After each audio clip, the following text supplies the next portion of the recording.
England have beaten Germany in the knockouts of a major tournament for the first time since 1966. For more on that historic win, we are joined by former England winger Andros Townsend. Good morning. Andros, how are you? We were just saying you're working too hard, mate. I mean, come on. And you know you are when Ali McCoy tells you that. Exactly, yeah. Where are you? Why are you back in Scotland, mate? Because I come back up. I was in the studio yesterday, mate.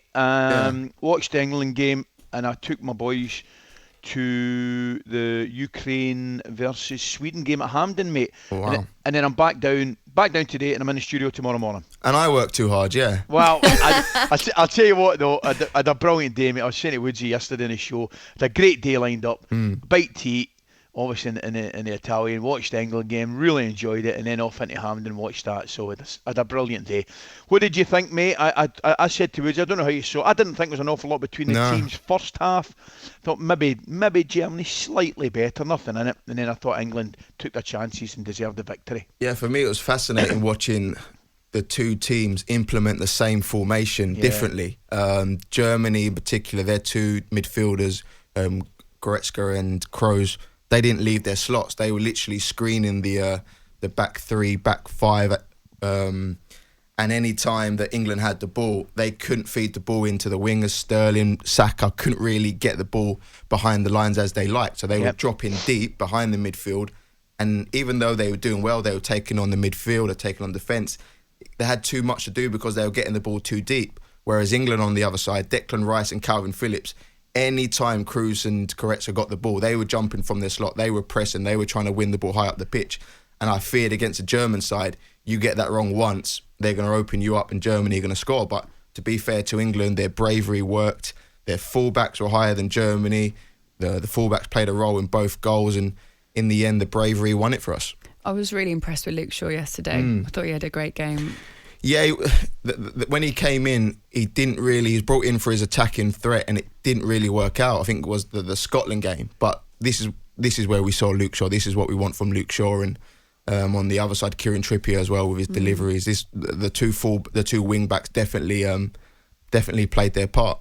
We also, at the beginning of the tournament, where you could criticise England or worry about them rather than criticise them, was defensively. And last night, I felt quite safe with that back three, apart from like maybe Muller's chance. I was a bit, but like that back three last night, I thought were brilliant. And I genuinely think Kyle Walker is just on a different planet sometimes. I think that's his best position because of his pace. People say he relies on his pace a lot, but when you have that pace, you can have the luxury to rely on it. And the amount of times he got that back three or back five out of a jam because of his pace was unbelievable. And I go back to what I say, the 3-4-3 formation, for me, it's the best formation in the world. It's the most flexible because at times, if you're under the cosh, you can slip back into a five with your two holding midfielders. But as we saw last night, when you have comfortable possession, it's a 3-4-3, and it just gives you the flexibility to switch between attack and defence, and depending on how the game's going. Yeah, I couldn't agree more. I thought, I said before the game yesterday, key areas were wide areas, Andros, but I did say I honestly believed that Rice and Phillips would have too much energy. Yeah. For the two boys in the middle of the park, I thought that went a long way to England winning the game. I really did. And literally, I was watching the game. I was just waiting for that one time where Phillips or Declan Rice they went half a second too late, and then Kroos slips it into Werner or Havertz, and Germany scored because of it. But they did it unbelievable all game. They were literally jumping from their holding midfielder, sprinting all the way to Tony Kroos, closing him down, not giving him any real time to pick the pass he wants. And for me, that's where England won the game, not allowing the midfielders any real time on the ball.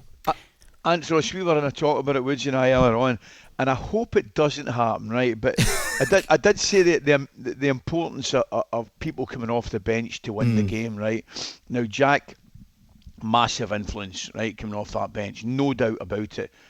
But I just hope he doesn't get kind of tarred with this super sub, you know what I mean, tag, if you like, because I think I'm watching the Ukrainians last night, and somebody like Jack would have a field day, by the way, Phil Foden, you know, and I think that's the one thing I like. I like. One of the things I like about Gareth, who I really like, he sees things and he'll see teams differently and he'll see opposition differently, you know. And I think it might be a game to start Jack. It might be a game to start Foden. I know it's tough changing instead of who, Ali?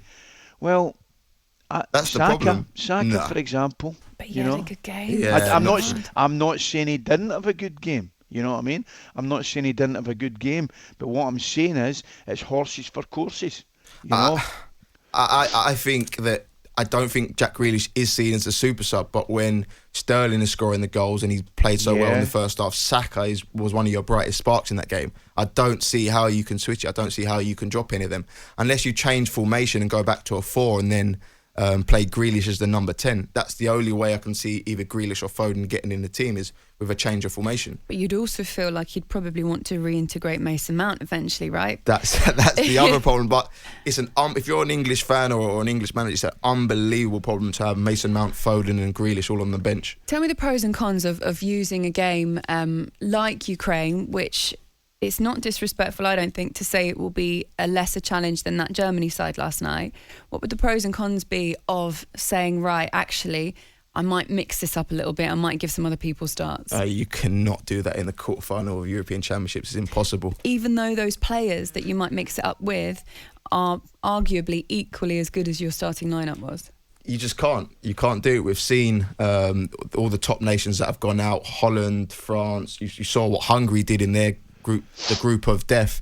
It seems as though the minnows, the smaller sides, know how to defend against the top nations now and are frustrating the top nations. So I definitely think Gareth has to play his first 11, his favourite 11. He can't be switching it up just because it's Ukraine. Maybe, Ali, if it is horses for courses, we might see a different 11 anyway. So listen, the one thing Gareth won't do, listen, Andros is right, he will not be experimenting, right? That's for sure. He will not be experimenting, but there's every chance that he might change the shape.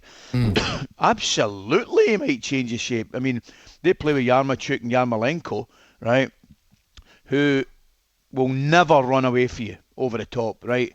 Those two will not run away. So there's every chance, as I say, excuse me, Andros, would you? There's every chance that he could go back to a back 4 and get another forward-thinking player in his side. That is something that Gareth would definitely be thinking of. Yeah, and I think as well, like I spoke about, because Germany defended so well with the 2 screen, I think Ukraine will do the same. They will deny Harry Kane any of the ball. Like, again, he was frustrated last night. So Gareth could think, I'm going to change formation, I'm going to put Grealish in the 10 to get Grealish closer to Harry Kane like they were against Czech Republic and try and go that way. But yeah, I still think the 3 at the back just gives you more flexibility in game to switch it to a 5, switch it to a 3 and get your wing backs higher up the pitch. And I think at times, even though on paper people are saying it's 7 defenders, all this, all that, but I think at times it's the more attacking formation.